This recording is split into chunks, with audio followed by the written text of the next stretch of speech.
This podcast is rated TV PG for fantasy violence and language.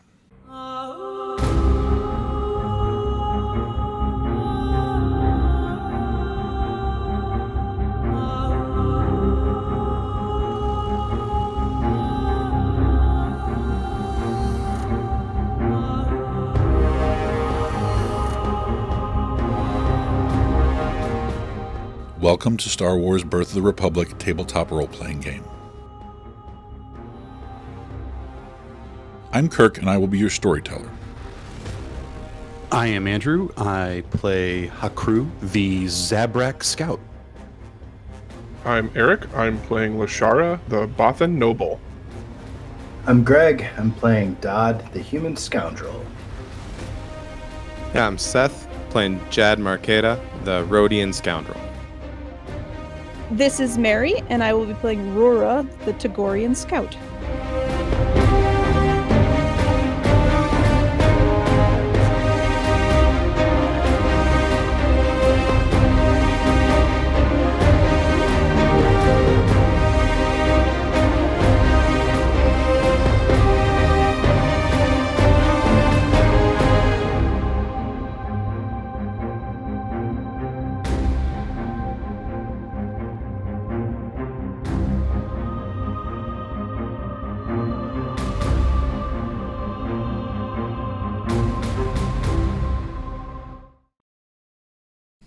Welcome to the zero episode of Star Wars Birth of the Republic.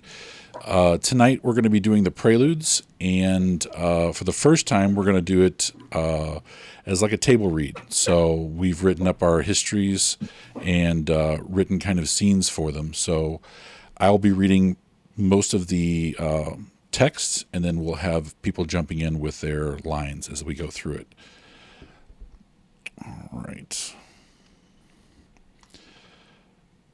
All right, so text Star Wars comes up close and then fades away into a star field. Text comes up, it says Birth of the Republic, Episode 0, Prelude, and then it starts to fade away. We see the crescent view of Coruscant covered in city lights. The view moves toward the planet through wispy clouds to reveal the planet covered in cityscapes. The view continues down through speeder lanes and skyscrapers, down to the dark underbelly of the planet, underground where the sun has not reached in centuries. We see a small watering hole nestled at the base of one of the megastructures. The last gasp has been in business for over 20 years, and it showed. Dark, musty, and crumbling, it has changed owners several times. A large furry Shistavanan entered the establishment. His large yellow eyes scanned the room. He was looking for a human, a specific human who could help him. He went to the bar, sat, and ordered a drink. The droid turned around and poured a perfect amount of liquid into a clear glass. It added a few other liquids until its programming told it to stop. The drink was set in front of the Shistavanan. He looked around one last time, then took a drink. It burned in a good way, and he set the glass down. He ordered a second drink, then he took the cred chip out of the reader. Upon its arrival, he got up and walked to a table off to the side where a human sat alone working on a datapad. "Are you Dodd?" That might be. Who's looking? "I'm Nanat, and I was told I could find you here by the Wookiee named Farua." How's Farua doing? "He is alive and hairless." He must look horrible. "It was disturbing." Okay. What can I do for you? "I am looking for a ship." To own? "Yes. Nothing new or fancy. Something I can get from place to place, preferably with a brig for bounties." A bounty hunter. Good career. Wait, am I on the list? Not mine. Good. Well, how much you got to spend? 15. Well, I won't get you much. Even used. Let me see what I can dig up. With that, Dodd got up and left Nanat at the table to finish his drink. Dodd walked down the street and found a data port. He put his data pad on the port, typed in a little, then started scrolling through lists. It took him a few minutes, but he found an old freighter, a little out of the price range, but he knew the seller. A hand came down on the data pad, and Dodd quickly pressed the button that shut it down and locked the pad. He turned and looked into the eyes of a Transdoshan called Nis. As Dodd turned around, he saw that Nis was not by himself. 2 Quarrens stood on either side, and Nis had a blaster trained on Dodd. You were told to leave Coruscant. When Druna tells you to leave, you leave. I just finished packing, guys. You have had several weeks, and now we get to kill you. Whoa. Just a minute, fellas. A flash of light and a burning smell filled Dodd's nose. Nis stiffened up and then fell over. The Quarrens both stepped back and looked down at Nis, shocked.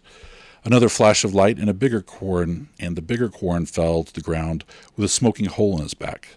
The last Quarren fumbled around to get his blaster out while looking frantically when a blaster bolt came out from the distance and struck him. He slumped to the ground, and Dodd looked off to see where the bolts came from. Nanat stepped out of the shadows several blocks away and walked up to Dodd. I owe you my life. You owe me a ship. Well, let's go check it out. The scene changes. The Twi'lek Ravida was walking around his little shipyard inspecting a new acquisition when Dodd and Nanat arrived. Ravida, you old dog. Hey, how you been? Twi'lek turned and held out his arms. Dodd, I am still wheeling and dealing. What can I do for you and your friend? This is Nanat. He's looking for a used ship to get him around, but he doesn't have much. I also am in my life, so I was hoping you could do me a solid. The Twi'lek sighed. It looks like I'm always doing you a solid. Hey, I always pay you back. I also seem to remember the night on Nar Shaddaa when you picked up those all two. right. You don't have to say anything. I might have something in the back for you. It's been sitting around a while. I think she'll still start up. And they turn and walk back through a labyrinth of ships, piles of parts, and just plain old junk. The trio turned the corner, and both Nanat and Dodd almost missed it. Sitting between a broken-down freighter and a pile of fighters was the Dynamic class freighter. It's mostly black except for some red lines that outline parts of its shape. They went inside, and the smell of a closed-up ship assaulted their noses. Ravida pointed out some other features as they walked around, and he eventually leads them to the cockpit. The nice thing about this old bird is that it comes with a unique anti-theft device. It's still installed, and he pulls out of his pocket a small little remote and hands it over to Nanat. Nanat growled. I have 15. It's worth at least 30. It's all I have. It's really not enough. Ravida, can we get the rest to you later? Look, I'm good for it. How long has this bird been perched here? I mean, was it here when you bought the place? Ravida sighs. He turned and began to leave. I wish I could, but I really need the creds. They both followed him out. I'll be picking up bounties, so I will be able to return it soon. And as they reached the end of the exit ramp, another voice interrupted. You are the bountied now, Dodd. 3 Quarrens now stand in front of the ship with weapons drawn. Nanat dives behind the wing of a freighter. Ravida followed suit, but Dodd jumped back up the ramp and into the ship. Blaster fire flashed all over the place. Most of it was directed towards where Nanat and Ravida were hiding. The Quarrens moved off to the side, where there were some small trash piles that they used for cover. They continue to rain down shots in every direction, and Dodd races through the ship and jumps into the pilot's seat. Okay, let's see if we can get these guns online. Dodd begins pressing buttons and flipping switches, and nothing happens. Well, he sat there thinking, and a stray blaster bolt hits the cockpit window. oh, I bet these engines have to be on to power the guns. Okay. Doug turned a dial, flipped to some more switches, and hits a button, and the engines cough and sputter, but suddenly they roar to life. The Quarrens outside began shouting and pointing at the ship. One stands up and is instantly shot in the head. The other two duck behind the trash. Dodd looks down at his display. He turned the front gun, but it stopped just short of the Quarrens. Let's see if this does anything. Powerful bolts of light pulsed out of the front cannon. The large pile of debris off to the side of the Quarrens explodes. They both jump out from behind their cover, and Nanot quickly puts both of them down. Nanot hands over the credit chip to Ravida and promises to get him the rest with interest and to get it back to him as soon as possible. The Twi'lek eventually nods his head, and they shake hands. Then it races up the ramp, and as it begins to close, Dodd is exiting the pilot seat when Nanot arrives. If you want off now, it's the time to depart. I'm a wanted man here. I'll never be safe. Well, then buckle up. The Dynamic-class freighter lifts off. Trash that had been sitting on the hull for decades tumbles off the sides. Dust kicks up, and the Twi'lek covers his face as he walks quickly back to his office in the front of the yard. The freighter stops short of the ceiling, turns slowly, and heads up the corridor to a giant vertical tunnel that opens up to the upper levels of Coruscant. The almost all-black freighter reaches topside fairly quickly and continues its ascent into the atmosphere, and finally into space where its hyperspace engine groans and then kicks in, and the ship streaks off into the distance. Top to bottom wipe.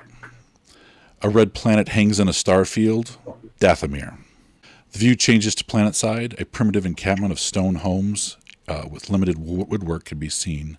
The Knight brothers were preparing for the race today in their arena, which was a plateau of stone that stood above the town. Streamers of cloth hung around the camp, but the arena was Spartan. Monoliths in the area were painted with symbols. Older brothers wrestled younger brothers on the ground. Others fought barehanded in groups. Many younger Zabraks were left bloody and beaten where they fell. Survivors were given a sash of orange and passed off to the next qualification event. The last one was a test of large stone clubs. It was usually short and sweet. The winner was moved off to an area where they waited for everyone to finish. Hakru stood covered in cuts and bruises. Sweat poured down his body. He had barely made it. Destiny had chosen him today. He looked at the other contestants. They were all much older than him. Many had run the race before. This was Hakru's first time. He had never made it past the first bare fist test in the past, but no one would take his water from him today, and he drank deeply. The race is a hellish test of strength and survival across the wilder sections of Dathomir, the drowning swamp, the glass hills, the canopy of bane-backed spiders. Finish in the top with an acceptable time and an acceptable condition, and the sisters use you for breeding. Finish too slow, and you are still given to the sisters, but you'll wish you had never finished at all. Nothing is wasted on Dathomir. An hour later, the horns blasted and the drums raged as the finalists took off across the harsh landscape. Hakru bolted quickly to the front. The others elbowed him in the chest. One behind him attempted to trip him. He kept his footing. The swamps were tough on everyone. Sure footing gave way to floating moss often, and several of the heavier Zabraks simply landed wrong and went sprawling into the murky water. Their high muscle mass made it hard for them to float, and a few could not even swim. Hakru was smaller than the others, and when he was moving fast, he could skip across the floating moss masses. He and about half of the group made it out of the swamp.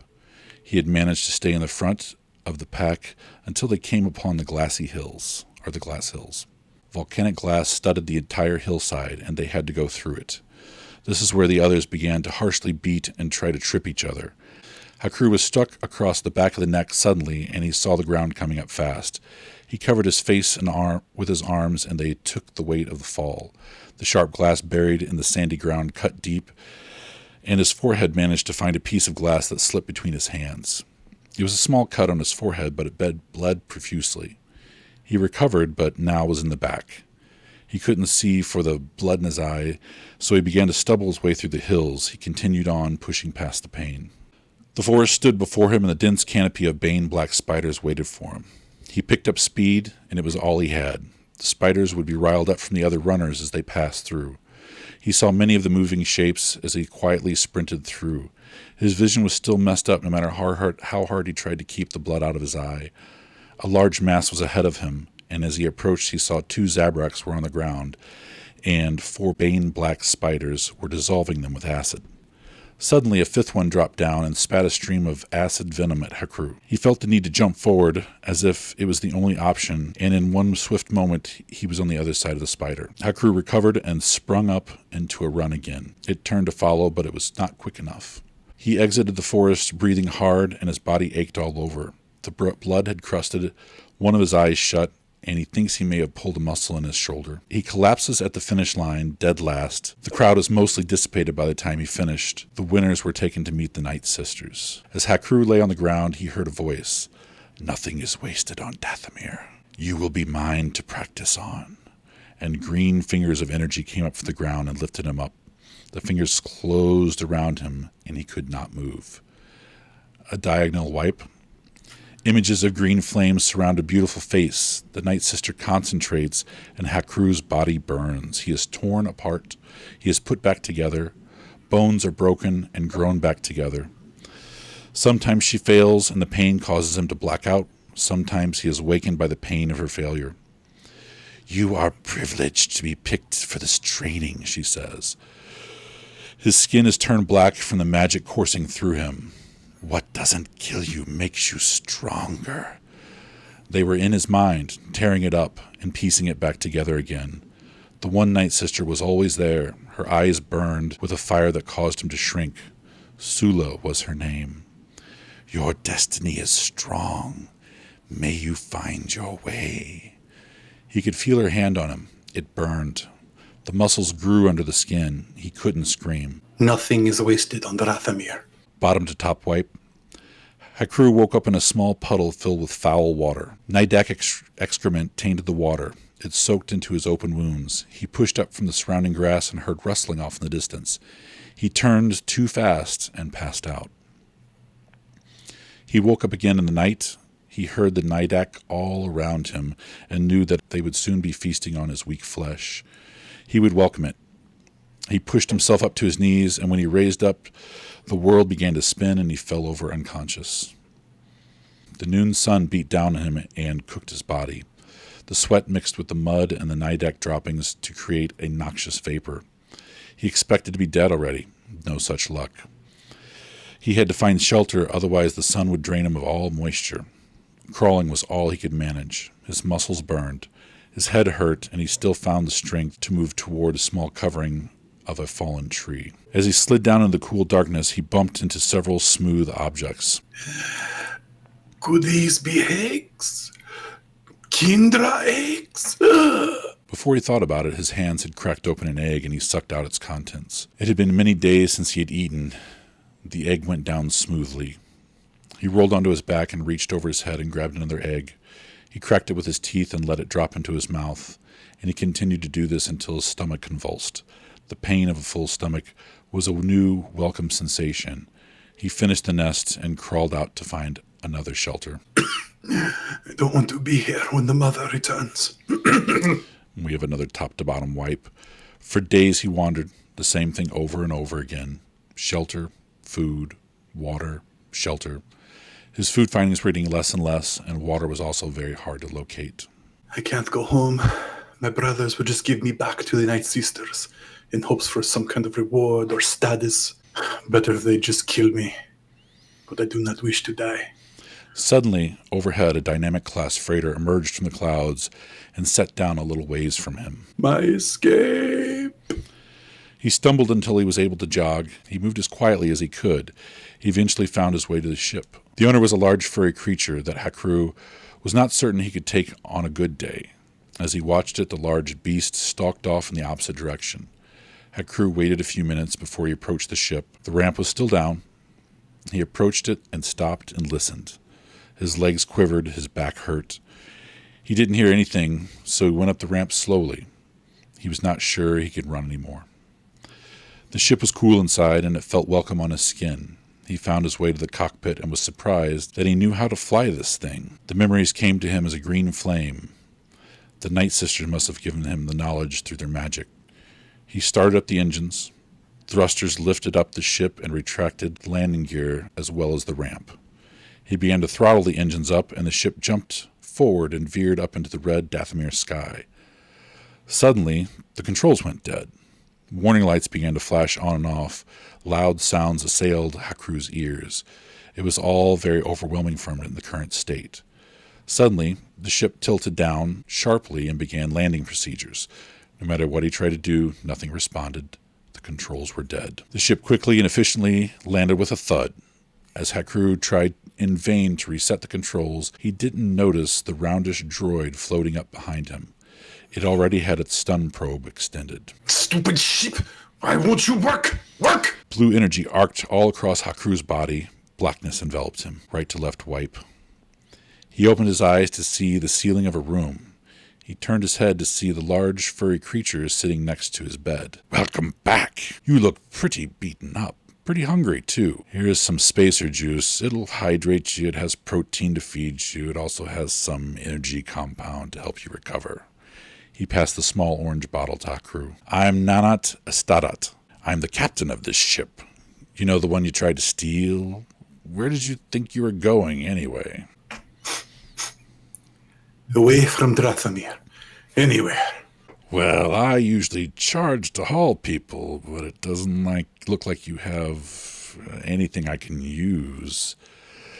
I don't think the Night Sisters would want you back. Looks like they took what they wanted. No, not back to the Night Sisters. Please, I beg you.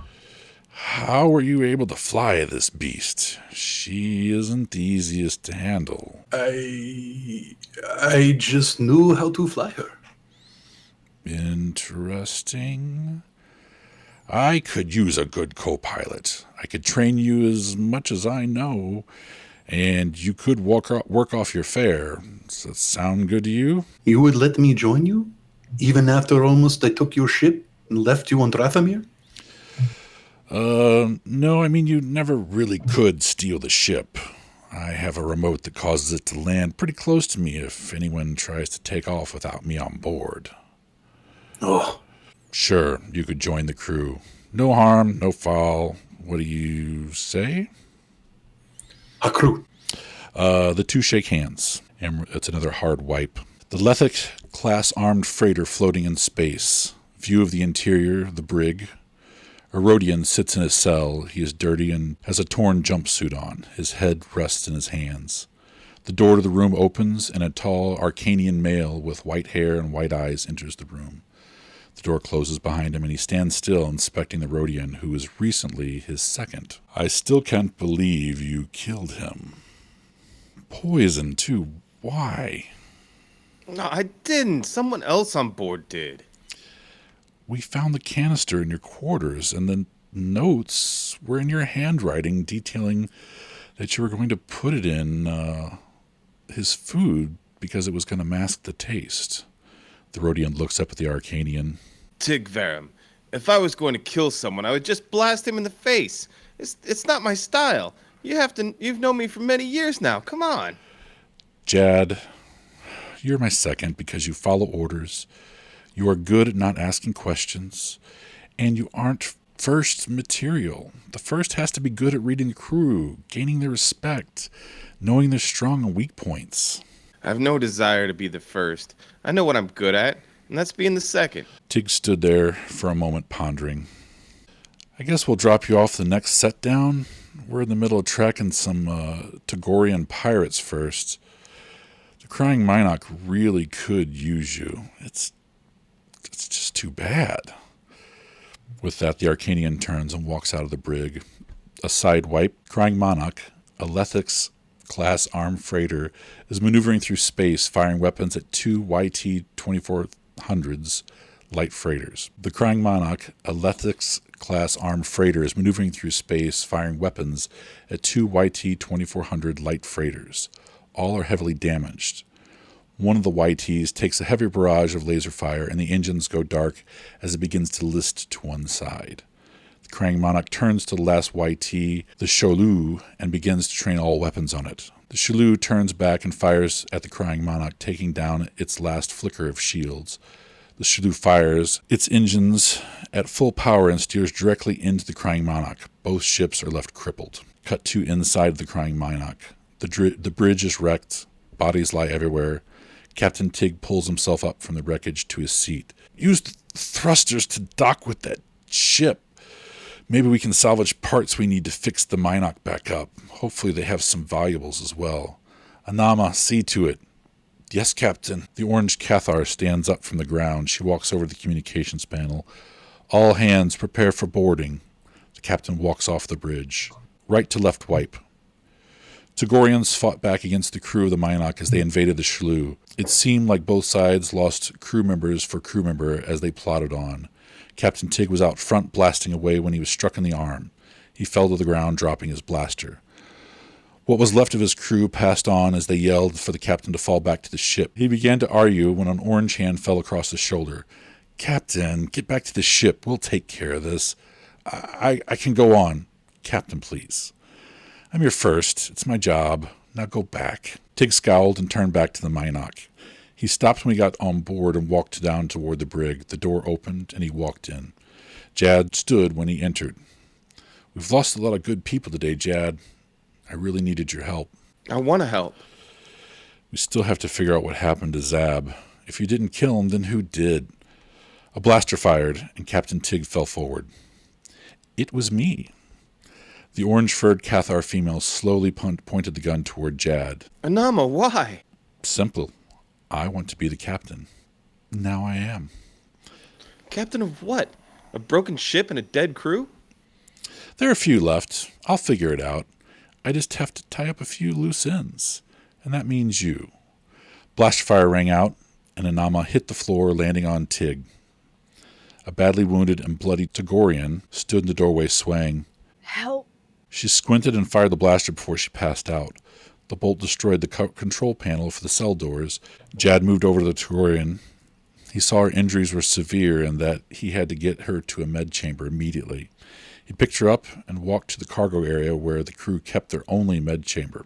He placed her inside. Not knowing how to completely operate it, he pushed the stabilization button and the chamber filled with a white mist. Jad searched the ship and found that he and the Togorian were the only two still alive.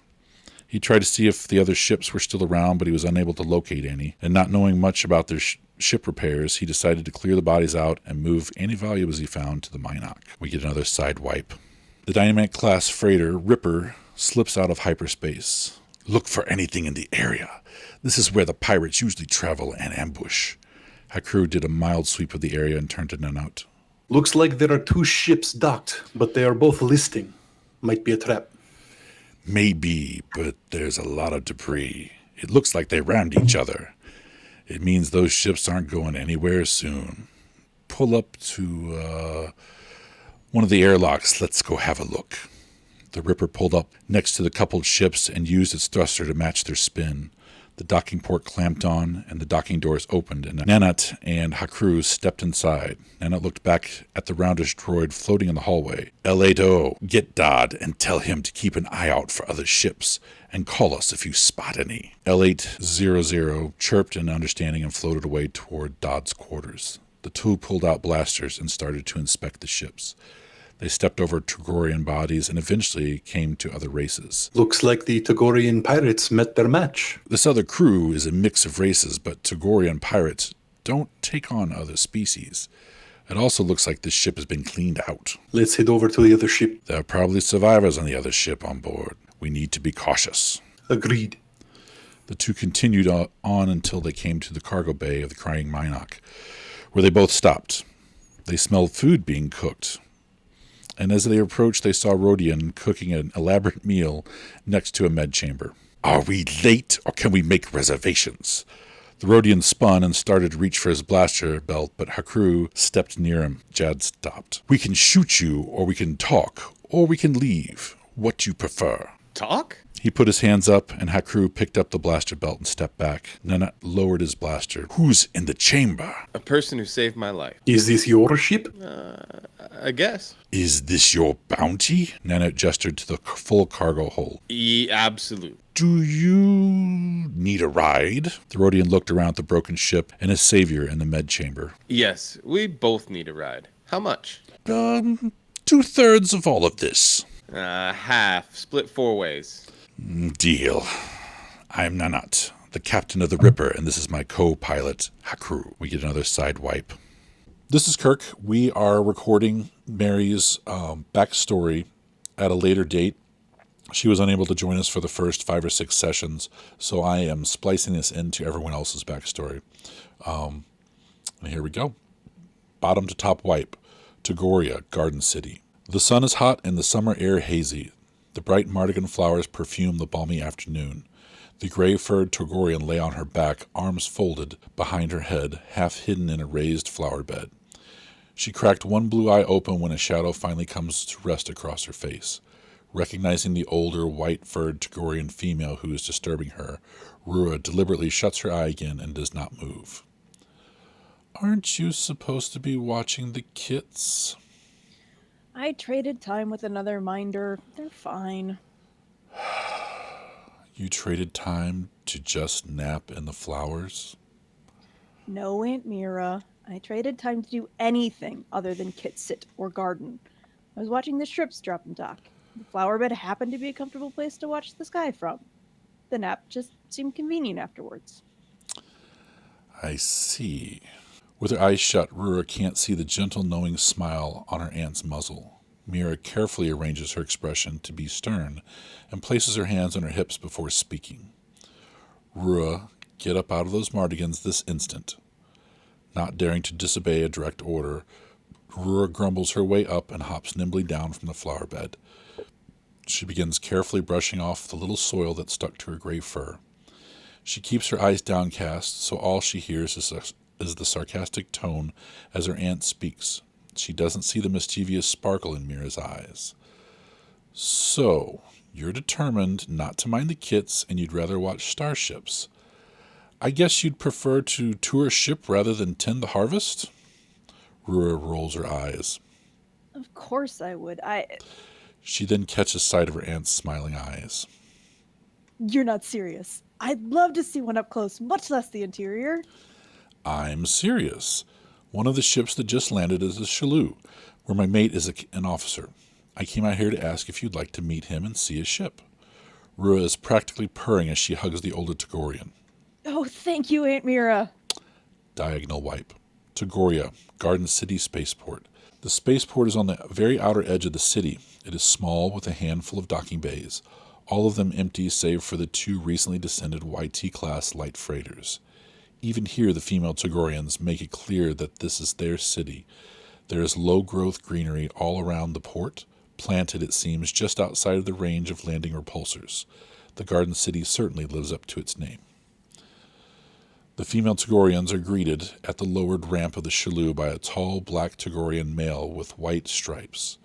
Rua watches with a warm smile from a respectful distance as Mira and Rarov embrace, rubbing cheek to cheek and purring their greetings.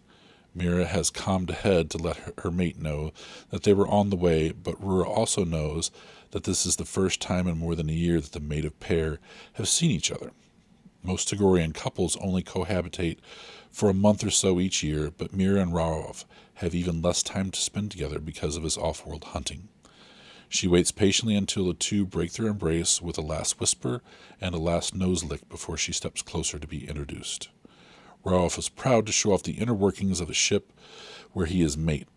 He shows the females all over the modified freighter, pointing out enhanced weaponry, shielding, power drives, and smuggling compartments. This is brilliant. You could fit a whole Togorian in here and no one will be able to find them. I'm not sure why you'd assume a Togorian would be in one of those compartments, and it's only a good hiding place if someone doesn't already know it's there. I know that. Still, it's cool. Top to bottom wipe. Tagoria, the Garden City. The 2 ships are in port for a few days as they are checked over and refueled. Rura doesn't see much of her aunt while Mira spends what limited time she can with her mate. Instead, Rura spends her time watching the goings-on at the spaceport. So few visitors from off-world come to Tagoria that no new ships arrive in the days she spends observing the cleaning, maintenance, refueling, and loading of the 2 YT 2400s. On the morning that Rarov and the Chalou are to depart, Mira is surprised when answering a knock at her door to find Rura. It is barely dawn. I know. I'm sorry, Aunt Mira, but I wanted to say farewell to Rarov before the ships departed. I won't be able to be at the send-off because I'll be out with the kids. They're being taken on a day trip to Crescent Falls, and I didn't want you to think I just disappeared. I suppose you regret trading time the other day now, do you? Oh, definitely. Anyway, it was super nice to meet you, Raro, and thank you so much for showing me the ship. The tall male Tagorian, still with sleep-rumpled fur, cocks an ear. You're welcome. Circle wipe. Deep space Shalou cockpit. Rarov sits in the co-pilot seat next to the Shalou's captain, as the captain expertly throttles back and drops the Shalou out of hyperspace. The two Tagorian males look out over a lonely field of stars. A second later, their sister ship re-enters real space in the view screen. How was your leave, Rarov? Not long enough. Every time I see Mira, I remember why I fell in love with her. It would have been nice to stay a few more days. How did you find your mate, Captain? The captain answers with a growl. Stubborn, as always. The captain, is interrupted by a flashing message indicator. Must have missed the comm while we were in hyperspace. Who? He pushes the playback button. A small image of Mira appears on their dash. This is Mira calling a Shalou from Homeworld. Rarov, I can't find Rua. She never went out on the outing with the kits. You better check. Spitting curses, Rarov vaults out over the co-pilot's seat before he even hears the end of the message. He sprints down the metal corridor toward the smuggling compartments in the hold, already knowing what he'll find. A few moments later, Rarov returns, shoving a shamefaced Rua into the cockpit in front of the captain. She's dressed in a set of coveralls worn by the mechanics, who work at the Garden City spaceport. Her ears are flattened back, and she keeps her eyes downcast. She's just in time to hear the end of her aunt's message. Please let me know if you find her, Rarov. With all my love. The captain looks past the young female to the ship's mate. Explain?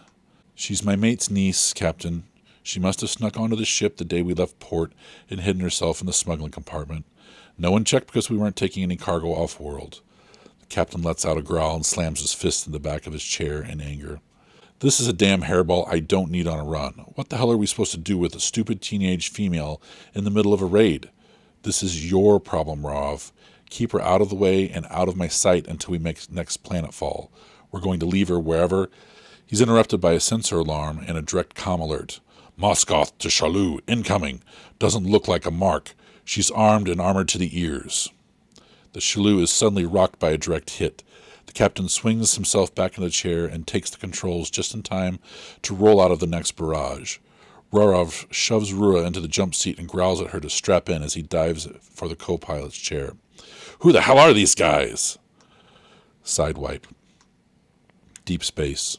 The battle is grueling. The Tagorian ships are outgunned by the Lethic's armored freighter, but the crying Minok is outnumbered. The alarms are continuous now in the cockpit of the Shalou, and the three Tagorians there watch the Moskoth go dark with a final barrage from the Lethic. The captain roars in rage at the crippling of his brother's ship. Dogs! Damn dogs! Fire everything we have now! The concentrated firepower of the Shalou is enough to drop the last of the Minok's shielding. Eyes bloodshot with fury, the captain grips the column hard enough that the metal begins to bend as he throttles up to ramming speed. The impact is the most violent thing Rua has ever experienced. Even strapped into the jump seat's harness, she is thrown forward so hard her head snaps into the edge of the console, leaving her dazed. She isn't sure how much time elapses between the crash and Rarov trying to undo her harness and help her to stand up. They're trying to board. Follow me. With her ears still ringing, but her senses swiftly returning, Rarov follows Rarov down the corridors toward the sounds of blaster fire and screaming. At the last second, Rarov turns to face her and grips her by the shoulders. Find a weapon if you can, and hide. These dogs have no honor and will not hesitate to kill you. When it's over, you can... Rarov doesn't see the orange fur Cathard female round the corner and level the blaster at his unprotected back. Her first shots burn through the male Tagorian's skull, grazing the smaller Rua's left ear as the energy explodes out of the other side of his head. Rarov slumps sideways, and the stunned teenage female's vision is filled with the sight of the Cathar's malicious grin over the blaster barrel, even as she snaps off a second shot that takes Rua through the left side of her chest. She crumples and watches in horror from the grated floor as the female Cathar turns and stalks farther down the side corridor. Her chest feels like it's on fire, and she can hear nothing over the frantic pounding of her heart. She gasps for air but can't seem to draw a deep enough breath. Her glazed eyes shy away from looking at the ruin of Rarov's face, landing instead on the blaster pistol still sheathed at his hip, unarmed. He'd been unarmed and facing away, and that bitch had shot him in the back, and smiled. Rorov had fallen partially on top of her, and Rura struggles to move his dead weight enough to get out from under his body. She managed to free herself and just lies panting for what might have been seconds or days. She concentrates so hard to draw in breath that she can't think. The sounds of battle have faded away now, and Rua has no idea if anyone else has survived. Then she sees her. The orange Cathar strides past the corridor again, headed back to her ship, so intent on her target that she doesn't spare a look for the wounded but not yet dead Togorian. Rua reaches for Rarov's holstered weapon before she can think about what she's doing.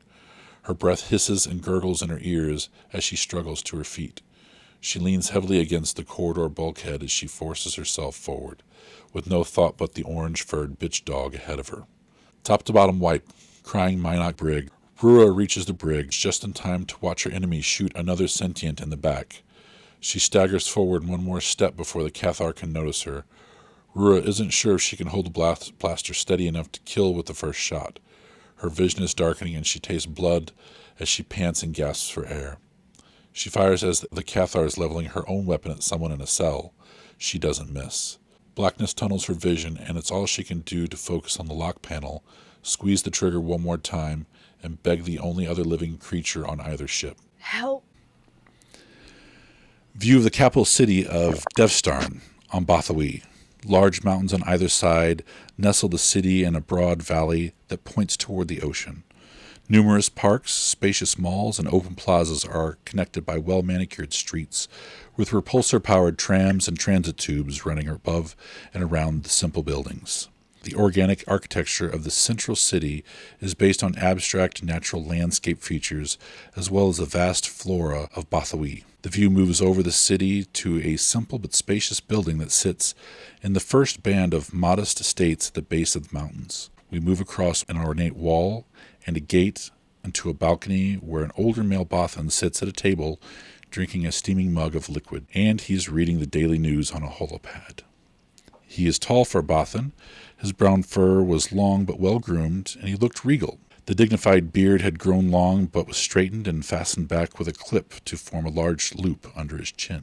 A young female Bothan enters the room. Her light brown hair was trimmed in layers, with parts of her face cleanly shaved to reveal soft pink skin that had cosmetics applied to enhance its color. She also had color added to her skin above her eyes and lips. It was subtle, but it did the trick. She walked up to the table and sat down quietly, and the serving staff brought her a drink and a small plate of food. The older male looks over his holopad and speaks softly to her. "So, what is the plan for today, Lash?" I was thinking of going to the market again. "For?" I don't quite know. "Would you like me to put out a good word for you with the ministry? Or with Tala at the spaceport?" I don't know. "You did graduate top of your class a few months ago, so you won't need much help. It's just a push, really." I know. I just haven't decided yet. Nothing feels right. At that moment, an older Bothan female with white fur enters dressed in fine clothes and enhanced cosmetics that reflect the outfit. "Good morning, Lash, my love. Good morning, Galen." "Good morning, Kaylin. You look lovely today." Kaylin sits down, and the servants bring her several dishes and drinks, and she starts to eat slowly and then stops, as she notices both of them have stopped talking. "We'll continue with what you were talking about. Was it about Lash getting a job today or getting engaged? Because I have several young men all picked out for you."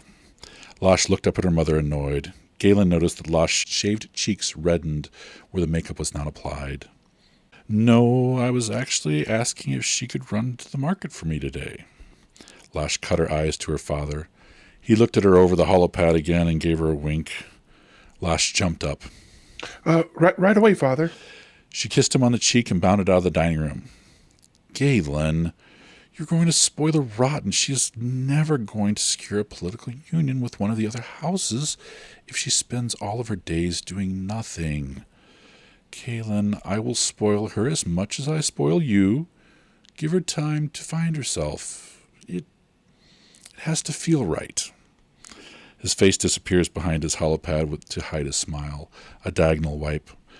Lashara walked aimlessly through the busy marketplace. She picked up some of her favorite foods and treats, inquired about items that she wished to know more about, called out a few for trying to scam people when she overheard them talking to another customer. Suddenly, she looked up, and her eye caught a woman who was shopping the next aisle over. The older Bothan woman with gray peppered hair, simple clothing, was walking closer to her, unaware that Lash was staring at her.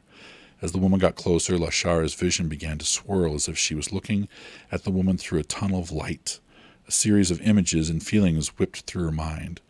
She saw the woman, but she looked younger. She was holding a bundle in a way that instantly told her that it was an infant. Then flashes of light, the sound of explosions, the feeling of fear, the sound of crying, and a cloaked figure. By the time Lash came back to reality, the old woman was gone. Another top-to-bottom wipe. Later, Lashara approaches her mother, who is picking out clothing from a vast closet. Kaylin is dressed in a white nightgown, and when she moves, it looks as if she's floating across the floor. Mother, can I talk to you about something that happened in the market today? Kaylin stops, turns to her daughter. Tell me you didn't fall in love with a scratcher today, did you? No, Mother. Is that all you ever talk about? Well, not all the time, but I want you to be happy and to fulfill your obligation to marry someone who will enhance the house's esteem. Perhaps Ger Ovla or Borshkla Piers.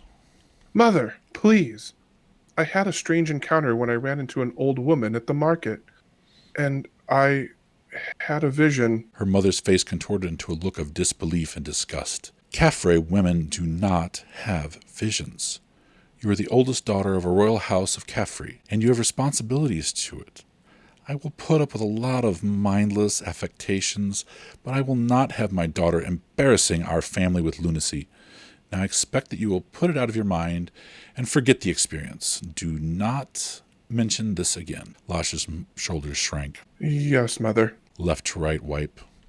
Lashara visits the marketplace again, looking for the woman. At first she is looking around eagerly, and as the images of her standing in the same place change, she gets less and less animated. A scene of hot weather, then rainy, then busy, then windy, then slow, then empty. Finally, it cuts to the current day, and Lashara lets out a big sigh, turns to leave the market. She suddenly stops when she notices the old woman looking over some clothes on a rack. Lashara slips up quietly behind her. She takes a proper pose and taps her gently on the shoulder. The woman turns around and started to utter the phrase, "Can I help you?" She immediately halts when she sees Lashara, and her eyes go wide. Lash? Oh my! I'm sorry. I shouldn't speak to you. She drops her items and bolts out of the front of the store as quick as her feet can move. Lashara is stunned by the look of recognition on the woman's face. It was perplexingly surprise. Lashara dashed out after the woman. Lashara eventually catches up with her a few meters outside of the store. Wait! Who are you? How do you know me? The woman halts and turns around slowly as if mesmerized, but she soon relaxes. Hello, my dear.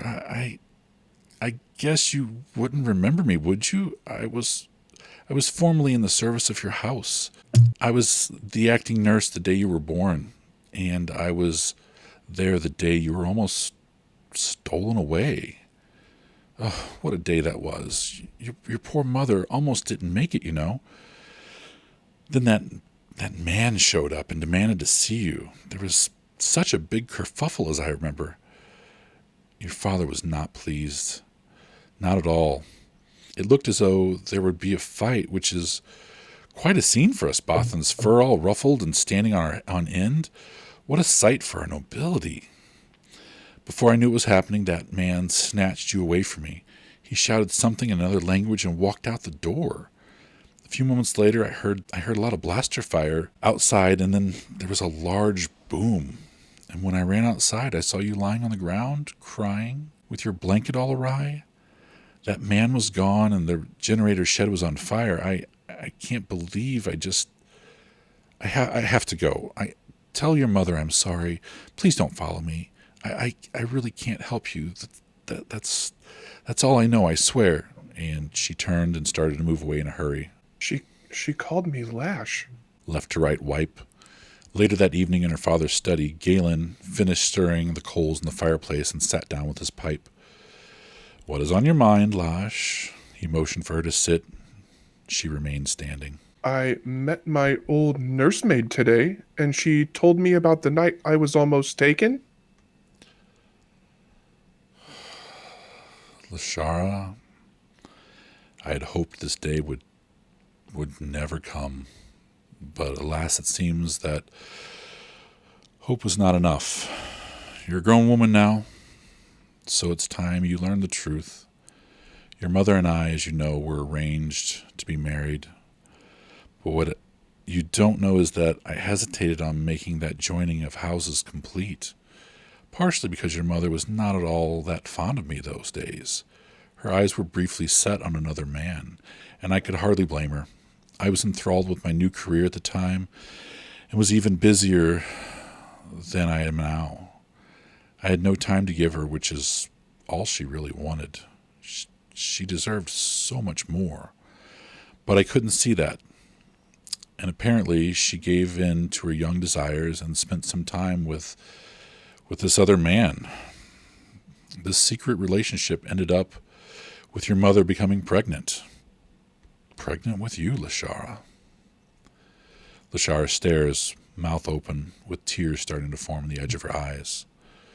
Lashara, can you imagine the repercussions among the nobility if word got out that your mother, an elite of the elites, had gone against her father's wishes and had a relationship with a commoner, a scratcher?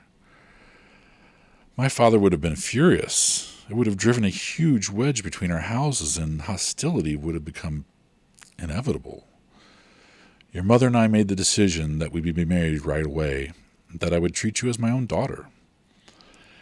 And when my father found out that she was with child, he pushed for our marriage immediately. We let it seem like it was his idea, and so he wouldn't question why the planning happened so fast. The thing is, I did and still do care deeply for you and your mother. I was blinded by my role back then, but this situation opened my eyes. Your mother, however, took a while to adapt to the arrangement. She understood that this must remain a secret, or the shame that would come down on our families would be immense. It helped that, with my eyes now open, I was able to tend to her wishes more directly, and we started to care for each other even more. Lashara begins to tremble with anger.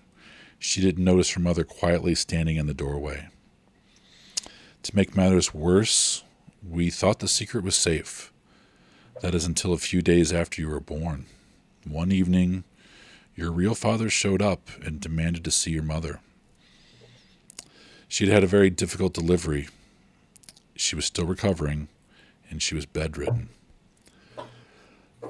This would have been very inappropriate anyway. Your father decided he would not settle with that answer and stole into our house.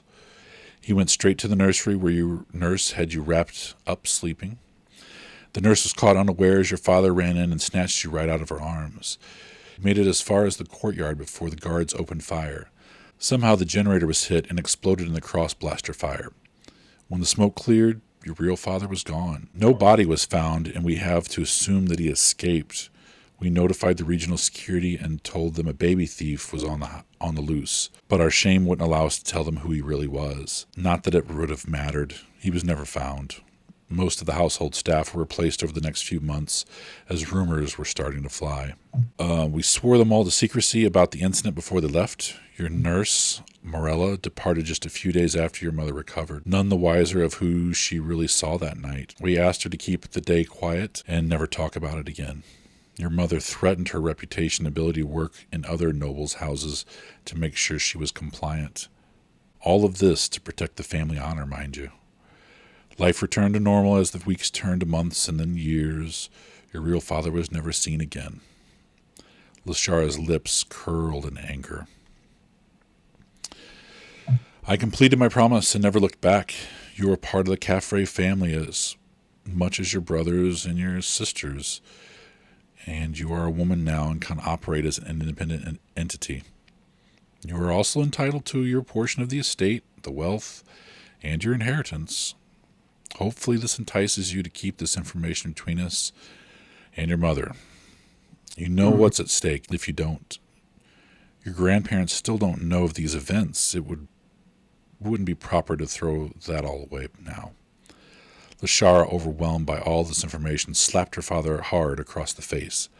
His whole body turned, and his pipe was sent across the room. Her mother raced in and caught the second strike as she wound up. Lashara, he's given us so much. He had every right to leave me back then. He has every right to put us out. He didn't.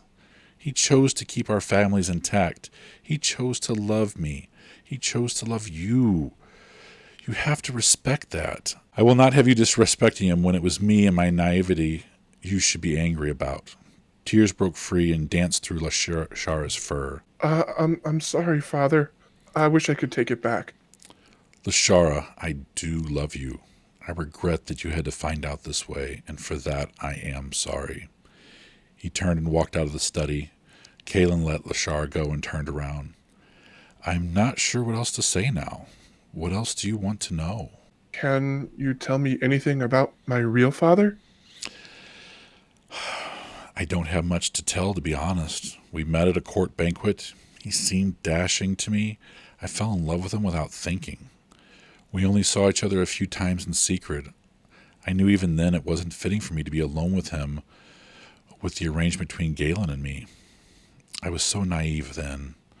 As soon as I realized I was pregnant, I broke it off. I didn't even think he knew. I was wrong. He somehow found out. And I can't imagine what would happen if he had managed to get away with you that day. I am so sorry, Lashara. I am so sorry. Kaelin began to tear up too. Lashara hugged her mother, and they hugged like they had not hugged in a long time. Bottom to top wipe. Lashara is lying in bed. The window is open and the moonlight pours in along with a light breeze. She tosses and turns as a dream descends upon her. She is standing in a dark alley. At the far end was a glow lamp, obscured by the outline of a cloaked figure. She started moving toward it, but not by walking. Faster and faster she floated forward until she abruptly stopped inches away from the hood of the cloak. The figure turned. Lashara could only see the silver-black muzzle of a Bothan sticking out. She heard a faint whisper saying, "The truth may be yet known." In a quick flurry of images, Lashara sees a multitude of landscapes, planets, people of all different races, starships, droids, blaster fire, lightsabers of so many colors flashing blue, green, yellow, white, and lastly crimson. With the images came feelings of anger, sadness, passion, worry, doubt, excitement, serenity, and finally calm. As the calm washed over her, the dream ended back in the alley. The hooded figure was turned away again, but she heard a whisper, "Seek me out, and all will be revealed." The glow lamp faded to black. Lashara started awake. She grabbed a data pad and quickly wrote a letter to her mother and father. She left it on the bed before grabbing her cred chip. She packed up her cloak and a few sets of clothing. Very sneakily, she made her way to the interior guard checkpoint. She knew that everything she needed would be in a supply locker. She opened it with a fingerprint and pulled out a utility pouch along with a blaster and holster, a couple of extra power packs, and the charger plugged into the wall. She knew how to get around the security system. On the way out of the door, she grabbed one of the family vibroblades from the display in the grand hall. Once outside the compound, she turned around and looked at the family crest on the gate. She was not sure if she would see her home for quite some time. She wasn't sure when she would see her brother or sisters, or even her mother and father again. Top to bottom wipe. Devastarn spaceport was quiet when Lashara arrived. She sat in the open air quad and enjoyed the local flora. The sun Both rose high in the sky, chasing 3 of the moons until they dipped below the horizon. By mid-morning, the spaceport was crowded with all kinds of beings. She decided to walk to the far end where the smaller spacers often hawked their ships for hire. There weren't too many to choose from today, but her gut drew her to what she thought was a large bothan. When she cleared her throat, what turned around was something out of a horror vid she had seen when she was young. The thing raised up to its full height of about 7 feet, and it turned its head to face her. The snout was much more pronounced than a bothan. The lips curled back, and a deep voice rumbled from it. "Looking for a ride?" She stood in shock for a second and then composed herself. Yes, I would like to leave Bothwy as soon as possible. How much? 100 just to leave and go where I want to go, or 1,000 to go somewhere specific. 10,000 for the other side of the galaxy. 100 is all I have. 100 it is then, my lady. She blushed, and when she looked down, she noticed her house crest on her shoulder strap. She covered it. No worries.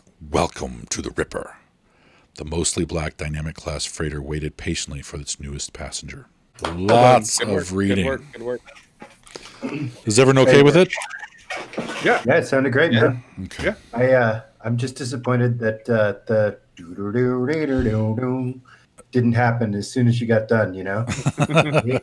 Take my life, take my land. That's exactly what that was. I cannot stand. By the way, all good stories. Yeah. Great I'm way just to start. enjoying the cornucopia of colors on this story. Not like physically, but like Greg's, in my opinion, was like the most Star Wars out of them. Well, Kirk wrote it, so you know. Okay. And then you just you're like going down like through the genres where it's like The last one was almost a fairy tale. Yeah. right. It was very fairy tale-y, but it was still nice. You're like, this is like, yeah, I could totally sit down and watch this. Let's see what's going on here. Yeah. Mine's dark and depressing. Man, the accent you chose for your character is outstanding, though. Really, Thank you. really cool. Yeah, I like all the characters so far except for Kirk's because he plays all the bad guys. Well, he also plays the good guys.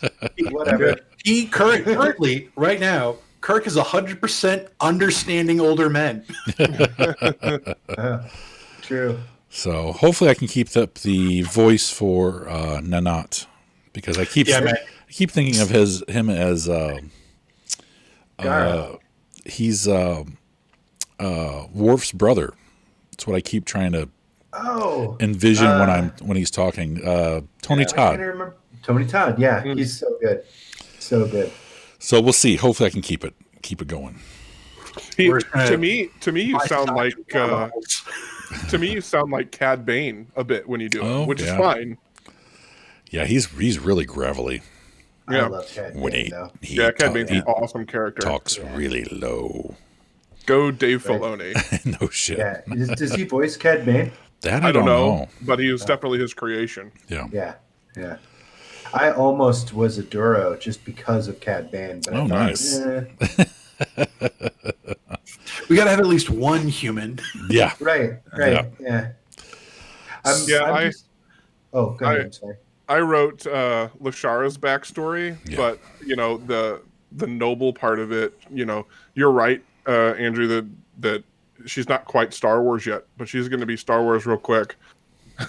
Oh yeah. And it's I wasn't giving it like trouble in that case, because it's very much because if you think about even Star Wars has those like more fairy tale scenes when they're on Naboo just chilling, and that's honestly when we see nobility of life, and just kind of follows right in there with their suits. But then Amidala gets off Naboo and shit changes. Right.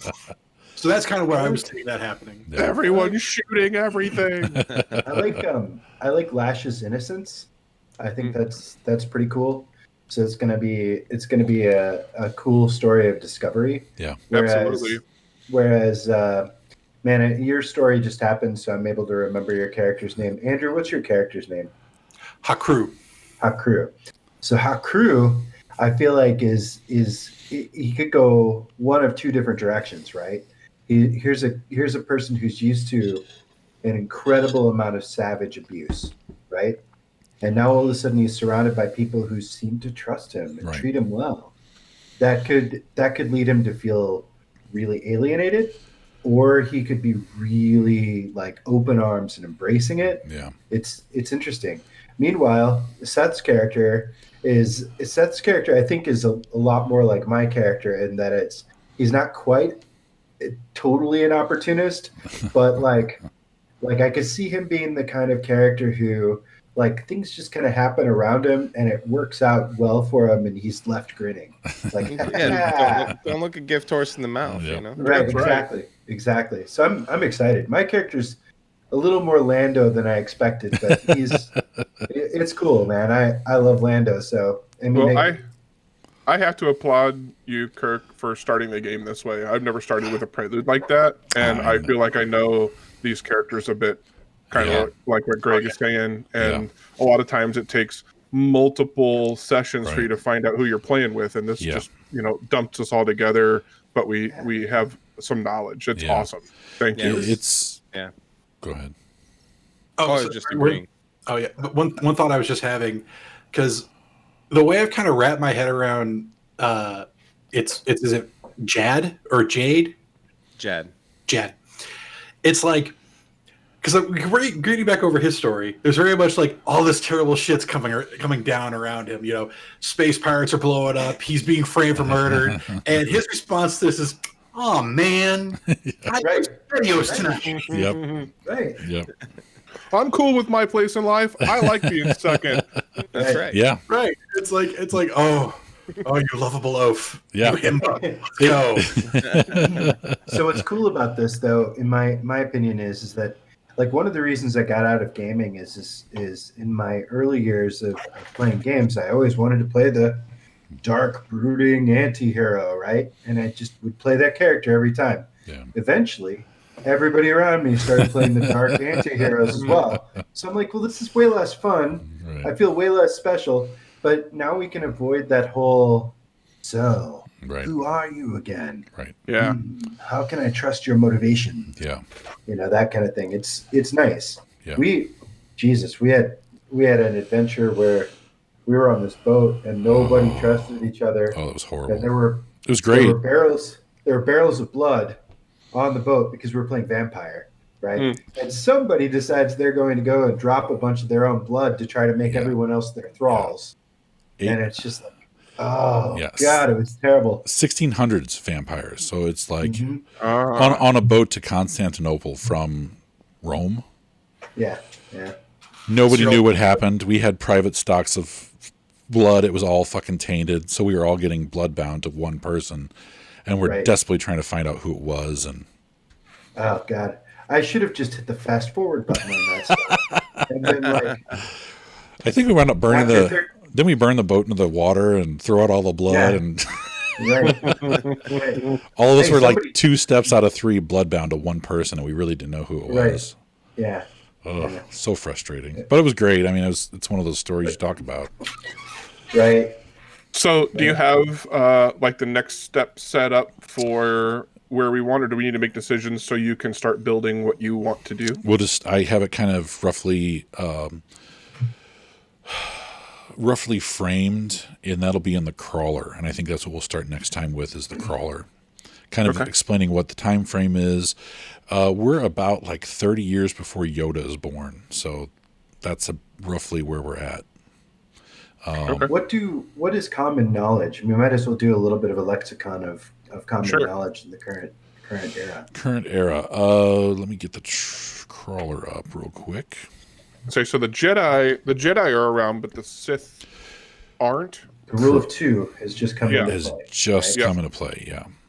But so is Bane still around? Do we know? Let me get to the Star Wars. I'll just read the trailer out to you guys real quick. Okay, cool. If I can find it. Where the hell did I put it? I don't know, but man, watching ourselves on video make me realize I really need to shave. I need to trim my goatee because it's getting a little crazy. I need to clean up my basement. And I also realize I make a lot of ridiculous facial expressions. I never knew that before this. This is, That's funny. just over these last several with the D&D game and just all this online, that's where I was like, okay, I really need to get into like the beard care, make it nice. I really need to work on my muting etiquette. I was doing it up here, but I think apparently that was causing some extra noise on a few of your ends. Yeah. So I have to mute via the software instead. Because otherwise, I mean, like, any little shift, this chair makes a ton of noise. Yeah, it's a different animal from even just doing werewolf, where we were just doing audio. Yeah. All right, where the hell did it go? There are those who believe. Like nothing else in the other games. I'm super excited about this game because most of the time I write a backstory for my characters that kind of sets a path for me. Yeah. But this one, I truly have no idea where this character is going to go. I have no idea if she's gonna go light side, dark side, no training. I really don't know. And this is the first time I ever played a character like that. That's cool. This isn't the first time I've played a character like that, but I'm very much in the same boat with yours, where it was like, okay, I don't know what to expect, so I'm just going to go open-ended. And very much, I feel like my character is very much teasing the dark side because, like Greg said, he's got all this very dark... I'm not trying to play, Dark Edgelord 26 or anything like that, but... I think that was my roommate in college. Yeah. But it's very much there. It's like, yeah, he comes from the abuse. He comes from pain. His entire drive right now is just not Dathomir. Yeah. Mm-hmm. Yeah. All right. Yeah, but you can play off of, some of the characters that we know that that are Zabrak, like Savage, and his brother. Well, I guess Darth Maul, but Actually, I'm trying to play a little bit. I am playing off of them in mind, but I'm taking it almost to the other extreme because those are the people who excelled on Dathomir. Yeah. I'm playing someone who failed on Dathomir. Yeah, but That's a whole different ballgame. One of the cool things I liked about Savage is he didn't really start his character growth as evil. Mm-mm. No, he was just a Dathomiri brother. Like he was, right. But even then, like he was still doing well on Dathomir. Yeah. He was expected and favored to win that competition that they threw together, and then he did. Where again, our crew quite the opposite. Yeah. Yeah. So Hobbit versus Numenorian. Yeah. Yeah. All right. I have the trailer here. I finally found it. It's called Birth of the Republic. Darth Bane is dead, and his apprentice Darth Anana has left for the unknown regions. The newly formed Galactic Republic has been struggling for several years, but it has been plagued by many problems left behind from the fall of the Old Republic. The newly appointed Supreme Chancellor Kam Barak is trying to restore confidence in the new Republic, but many worlds are refusing to join. Even the Jedi Order is having trouble easing fears that the Sith will return to destroy what is being built. The planet of Dagi is caught up in the clutches of a criminal syndicate called the Tatari. Shipments to and from the planet are being raided when the local cities cannot pay the extortion fees. A small independent group aboard the Ripper have taken on the task of running supplies to a small mining town called Adan. So that's where it'll start up. Sweet. Cool. Yeah. I like Okay. it. Start So small. that's right after the Darth Bane trilogy of books is done. Yeah, and I think there's quite a gap after that until I think what this New Republic thing is going to be popping out. That'll be the next published thing from them. So yeah, is that the new books that are coming out, the High Republic stuff? yes, yeah. Sweet. So hopefully there will be no crossover or me having to go, oh no, just forget that, and we'll start doing something Yeah, different. I think High Republic is like 100 years before Anakin, right? Okay. I think it's a little farther than that because Yoda's kind of young. Right. He's still training Jedi, but he's not an old man. Yeah. Okay. So it's probably 50 or 60 years after where we're at. By the way, they've StarWars.com has some really cool concept art that they published. Yeah. For the books, some like really cool yeah. garb and everything for the Jedi, Yeah. and some badass lightsabers and stuff. Yeah. Oh, the gold lightsaber that has that cross hilt hilt thing. Yeah, Yes. that's pretty sweet. Yeah. Yeah, I heard they're going to actually make that as something you can buy, and it will be on my wish list. That is cool looking. Nice. I'll find it if you guys want to see it. Meanwhile, for the crawl, I'm going to go see if I can't find the guy that played Baltar in the original Battlestar Galactica to read that for the podcast. I think that'd be really cool. Because as soon as you said something about reading the crawl, I even started saying it. I heard in my head, there are those who believe life here began out there. So. Yeah. It looks like Yoda began to train in the ways of the Force around 882. BBY? Yeah. So this is 978 BBY, basically. Okay, so 100 years. Yeah. Yep. So hopefully there's some wiggle room for you guys to be running around. We've already got Mary's character on the ship in a med pod, so that's who that is. Oh, cool. Perfect. So She'll be playing the role of River. yes, Sam in the box. yeah. Okay. I just posted the link to that lightsaber and that whole story. You guys look at the chat. It's pretty cool. Yeah, there were lots of those. There were I lots gotta of get those they back to posted. You'll have to go out of full screen. I think escape. I hit escape. Nothing happened. In the lower right-hand corner, there That's should be dope. Yeah. Yeah, there was a bunch of those I was saving just for flavor. It kind of reminds me of the Sword of Omen. Yeah, a little bit. Give me sight beyond sight. Yeah. All right, so it is 9:00. I guess we'll wrap it up here. So hopefully next week we'll get together It says and Trilogy Online. start up the session. All right, cool. Sounds Thanks, good. guys. All right, Awesome, guys. fun time. See ya. Say everybody. Yeah, see you guys. This has been a production of Gaming Without Gaming, all rights reserved. Visit us at gamingwithoutgaming.com. Follow us on Facebook at facebook.com/gamingwithoutgaming. Title music is by Greg Braun. Find him on soundcloud.com/Clara7. That's KLARA-7. Like, comment, share, subscribe, and thanks for watching. Gaming Without Gaming logo music is by Kevin MacLeod.